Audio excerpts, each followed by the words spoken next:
Let's see if Ali Velshi is going to keep his job after this video, and we're going to play it. Some of you may have already seen this. If you haven't, it is going to be a pleasant surprise. MSNBC and Ali Velshi, I think that's how Velshi actually does something based in this clip here, and it's about the Israel-Palestine massacre, I should say. But it's from the Palestinian sort of perspective and what's happening to them. That's why we're calling this based. That's why even on TikTok it's labeled, "Can't believe I'm hearing this on MSNBC." If you haven't heard this yet, this is going to be a treat for you, especially coming from Ali Velshi. Let's listen. One thing clear, Israel has a right to exist and to defend itself. That is an indisputable fact. But so do Palestinians. And that's a fact that's often ignored. Palestinians are, at best, third-class citizens in the nation of their birth. The idea that it's even remotely controversial to call what Israel has imposed on Palestinians a form of apartheid is laughable.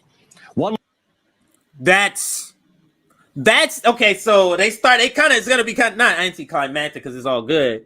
But to me, that's the most surprising thing to hear on MSNBC. Yeah, it is a night show. Yeah, give me all that. Yeah, it is a late night show that doesn't get very good ratings. But this is on corporate media, and the anchor is saying it's ridiculous if you're not saying this is not an apartheid state.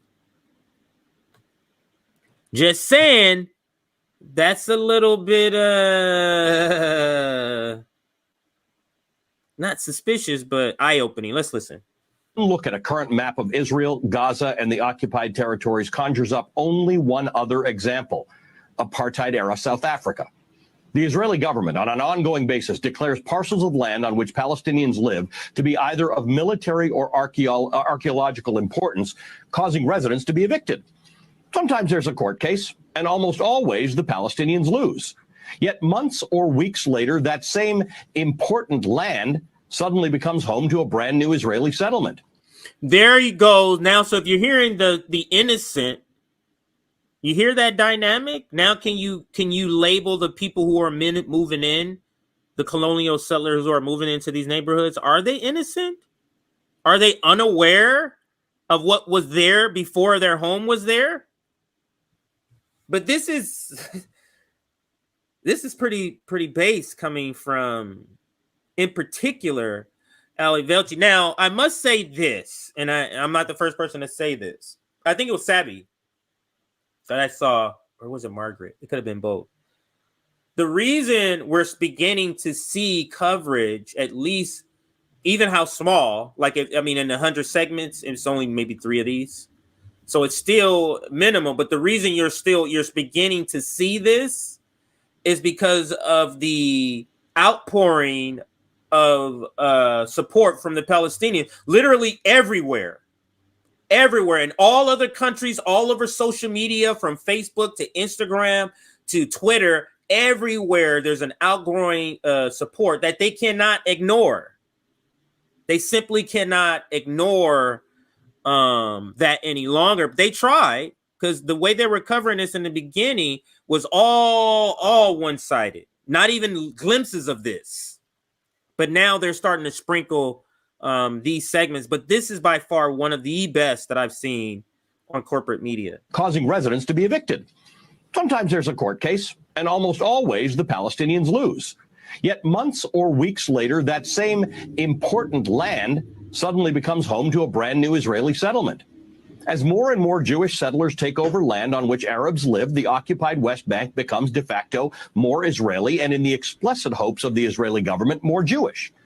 This is a long-standing attempt, and a deliberate attempt, to force Arabs who have lived in that land, sometimes for hundreds of years, out. This is just, I'm amazed that he's saying this stuff on MSNBC. I am. Let's continue. It's an attempt to dilute their presence, because to have Arabs as full participants is, in the opinion of the Israeli government and their courts, diluting Israel. Just prior to the pandemic, I toured many of the contested areas and homes from which Arabs are being pushed out, both in Israel proper and in the occupied territories. Palestinians don't control the important parts of their lives. Palestinian families are refused permits to build or renovate their homes. When they connect their homes to the municipal water supply, Israeli soldiers sometimes cut the pipes. When they attempt to harness solar energy because their homes are not on the grid, Israeli soldiers literally come and remove solar panels from their homes. I spent an hour and a half traveling alongside an elderly Palestinian woman who was being transferred between 3 ambulances from Gaza to the no man's land in between and then into Israel to get cancer treatment. 3 ambulances over the course of 1 mile, more than an hour to cross the border. That's how Gazans live. Without medical treatment because Israel prevents it. Without electricity much of the time because Israel prevents it. Without the ability to fish in the Mediterranean Ocean because Israel prevents it. Without an airport or a seaport because Israel prevents it. Like Israelis, Palestinians also have a right to exist and to defend themselves. But there is no one willing to help them do that. Not the Israeli courts and not the U.S. government. What the U.S. also shares with Israel is the belief that Hamas, the political party that governs Gaza, is a terrorist organization that calls for the destruction of Israel.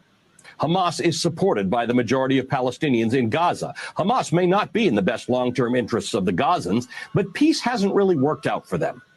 Faced with an Israeli government which pens them into what has been called the world's largest open-air prison, they have chosen a government that most of us wouldn't prefer. One that is not given to negotiation and moderation and respect for its neighbor. Israel needs a new approach to the Palestinians, and America needs a new approach to Israel. After more than 7 decades of not just being deprived of land from which they were evicted, Palestinian frustration runs deep. It may be worth going deeper than what you may hear inside your bubble and understanding the depth to which the Palestinian people are subject to apartheid in their own land, deprived of basic necessities, and subject to relentless civil rights violations. This is not a secret. It's out there for you to see. You just have to look for it. Woo! That was based. And he's pretty terrible. This is not a current clip. It's not since, I should say, it's not since this last week. Let me just put it that way. It's not since then. So let's go to some response, because I could not be the only one who's thinking like, this is freaking amazing. One thing clear, Israel. What the hell is going on with Ali Velshi, the pro-war guy? He's usually pretty pro-war. And there goes JB first saying, is Ali about to be fired? Yes, JB. He's likely to be fired, or, take a long vacation. This takes a metric ton of courage to say on MSNBC, knowing your career is on the line, respect to the few journalists and mainstream media willing to speak truth in such a tense moment. This is not now. This is not now. Empire of Lies says 3 minutes, 35 seconds of truth about Palestine and Israel. Surprise, MSNBC allowed it to air.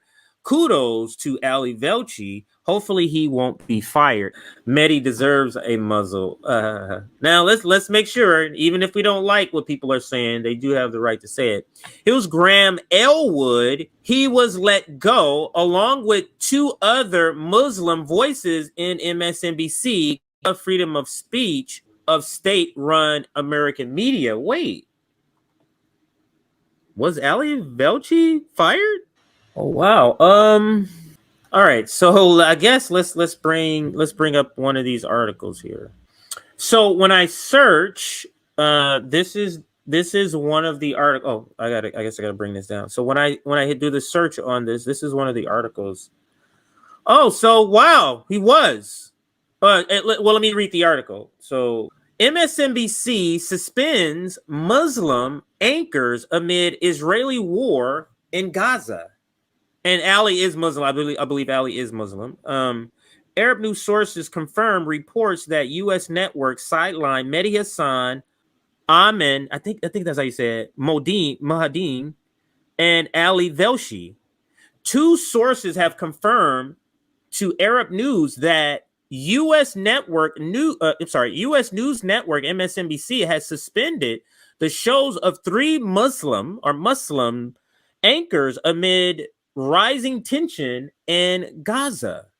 Earlier today, Semaphore, am I saying that right? Semaphore revealed that Mehdi Hassan, Ahmad Mohoddin, and Ali Velshi were quietly taken out of the anchor chairs since Hamas attacked Israel. It was a Hamas attack on Israel. According to Semaphore, I guess that's the name of the person, the left-leaning news network did not air a segment Thursday night episode of the Mehdi Hassan show and dropped a plan for Mohoddin to anchor Joy-Ann Reid's show. And Thursday and Friday, that's on Thursday and Friday, I guess he was going to anchor the Joy-Ann Reid show. And then sources also revealed that Velshi was being replaced by another anchor for his upcoming weekend shows.